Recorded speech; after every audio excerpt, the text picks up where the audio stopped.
Hi everyone, Kaary here. Welcome back to my channel. I hope you guys are all doing great today. So today I'm back with another build that's going to be part of my save file, and we are back building in StrangerVille. Today I'm building in the bar lot, and this is actually going to be a bar as well, because for gameplay purposes you need to have a bar in StrangerVille, and I originally wanted this to be a restaurant because I was just feeling like building a restaurant, but as I mentioned, for gameplay purposes, you need to have a bar in StrangerVille, and you don't have that many lots in which you can actually have another types of community lots. So I decided to turn it into a bar, and I ended up really liking it. And basically, the inspiration behind this build was a movie that my boyfriend and I watched a few Fridays ago. We had date night, and we were watching a movie, and everything was happening inside a bar, and this bar was this kind of bar that you find in the middle of the highways and in the middle of nowhere, and really ran down, old, and still a little bit more Western probably, and it inspired me so much to build this. So yeah, I decided to bulldoze the original lot and build this that is actually more of a gas station, like a converted gas station, and maybe with a restaurant next to it, and the owner of the bar just bought both lots, both buildings, and decided to turn them into a bar. And yeah, because it's StrangerVille, I wanted it to feel a little bit more ran down, a little bit more not so well kept, and I loved it. Building in this style that it's a little bit more messy and I don't know, dirty and stuff, I actually really enjoy it. So I don't know if you guys like it, if it's your cup of tea. I know StrangerVille is not a fan favorite world, but it's definitely one of my favorite worlds. So every time that I have the chance to build in StrangerVille, I just go for it, and I end up really enjoying it, and this time was no exception. So I built this like 2 weeks ago probably. It is already up on the gallery, so if you want to download it, you can definitely do that. And everything was play tested, so this build is fully functional. And here you see that I decided to add the gas station here. It's a debug item from base game. We have it in another debug menus as well from other packs, like Get Famous, and I think Growing Together has one as well. I don't know, but this one is the base game version.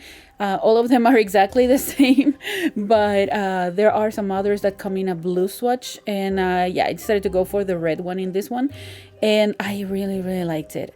I used a lot of debug items. As you can see, I used a lot of decorations that I don't usually use when I build, and that's because this world helps me, like gives me the opportunity to just go crazy with stuff and build with a lot of debug items and a lot of different details that I don't usually go for.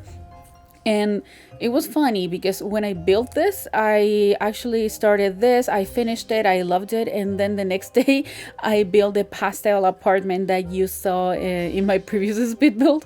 So it was crazy how like drastic the change was between these two different styles, and I had so much fun. And yeah, because I built this is, I think it's a 30 by 20, maybe it's even a 20 by 20 a lot, I don't remember, but it didn't have that much space to build.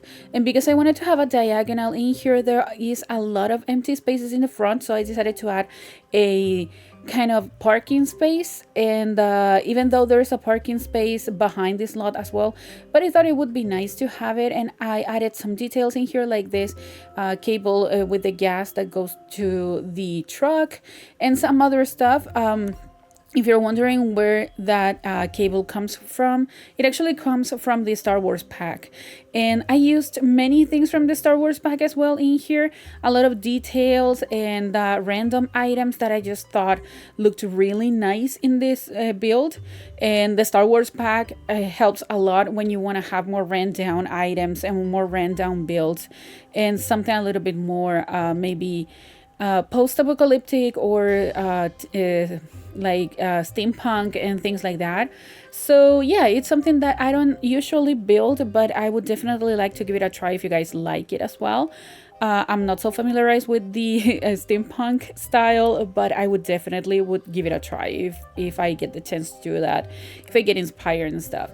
But yeah, in the interior, I wanted to go for a lot of woods, and everything is just wood. So there are different wood swatches, different aesthetics as well, a little bit more handmade, some others that are more crafty and stuff.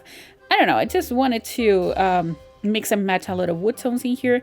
And I'm adding this booth that I'm pretty sure it came with the Cozy Bistro kit, and I paired it with this island living table, and I just really liked it. And it's the only booth that I actually use in here. I would love to have had more, but it was too big for the space, and I wanted to use this table again, but ended up changing it for a Snow Escape one, the one that has the stickers on it, because I was feeling it. Like someone came here and they just started putting stickers on the tables, and yeah, people just didn't clean them and they kept them in there, and it just gives a little bit of color to this interior that is really, really dark.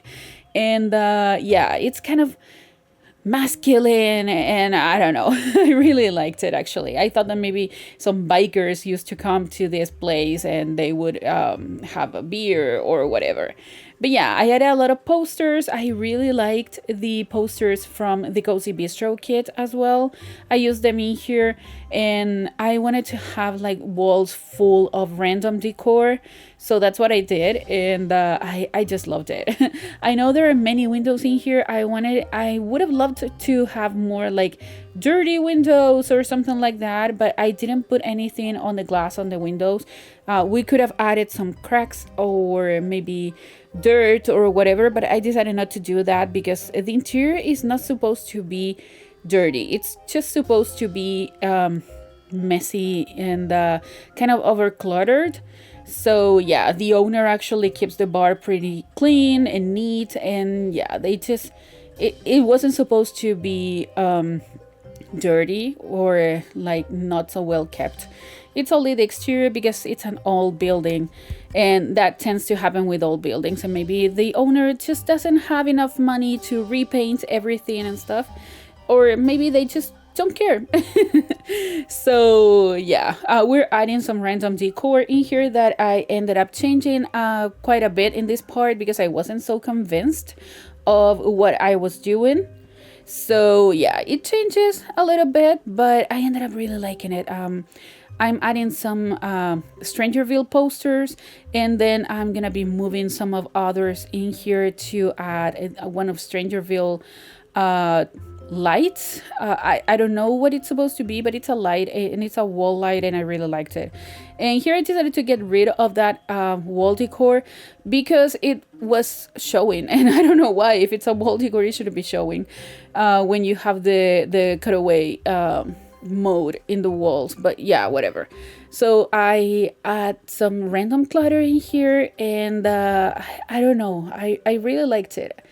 And I'm also gonna be adding a games table as well. So I was thinking that maybe some Sims come here to play cards and maybe gamble a little bit. And I decided to use this one at first, but then I remember that we have one from Get Together, I'm pretty sure. And this one looks a little bit more closer to the aesthetic that I was trying to go for the interior. So yeah, I just really liked it. I really imagine different types of Sims coming in here and just gambling and having some drinks and just enjoying the ambience that the owner created in here. And yeah, I just really like that. I had a lot of fun with that. I actually was so proud of this build. Also, the toilet. There's only one toilet in here, and it's this 2x2 space, and I play tested it. It should work perfectly fine. I didn't do anything weird, and yeah. As I mentioned, I play tested it, so it should be fully functional. I also added the supply closet that you see in there from Lovestruck because I wanted to have it, but I was afraid that I was gonna forget about it if I didn't place it when I was doing the floor plan and stuff, so I just decided to add it off camera. But yeah, your Sims can definitely woohoo in there if they want. And yeah, there's a football table, there's the invisible dance floor from the Party Essentials kit, because I was thinking of having a different, like a space for your Sims to dance to, but I didn't want it to feel like it was just specifically for that. It's not like using another ones of the dance floors that have different decorations and stuff. I really enjoy using the one that is invisible because it just flows better with the environment. I don't see usually any places in which you have like a specific area for dancing and stuff like that. So yeah, the invisible dance floor helps a lot. But yeah, we're moving to the landscaping here, and I think saying landscaping is just too much for this, because adding these small patches of grass is not what I consider landscaping, but it definitely works with the vibe of this build. And yeah, I do some more landscaping that you will see on the screenshots, and you may have seen in the cinematics at the beginning, but I just didn't record that because it took me forever for it to make it functional. So yeah, I just decided not to record it. But everything is functional, as I mentioned. I play tested everything in this build, so I really hope you guys like it. And we're heading to the end of the video now, so if you like this build, please remember to like it. Also comment and subscribe to my channel if you haven't already, and also follow me on social media. The links are all in the description down below, and I'll talk to you guys in the next video. Enjoy the screenshots. Goodbye.